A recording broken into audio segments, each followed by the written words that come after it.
kalustugan.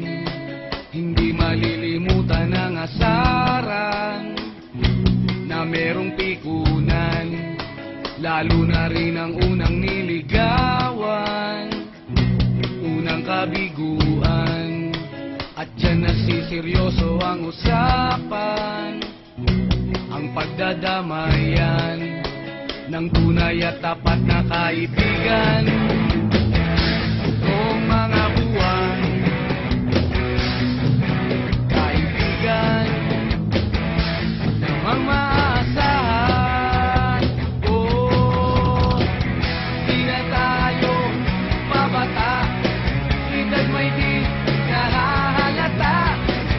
Sa mga tripong unti na tayo nagsasawa.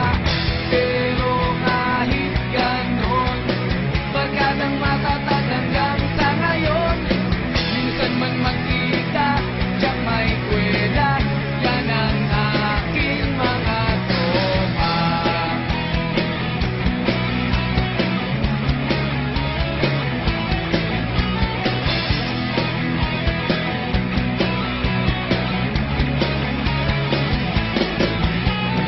Inuman na pang magdamagan, minsan inaabot pa ng ayaan, na kung saan-saan, na para bang walang kinabukasan at kahantungan.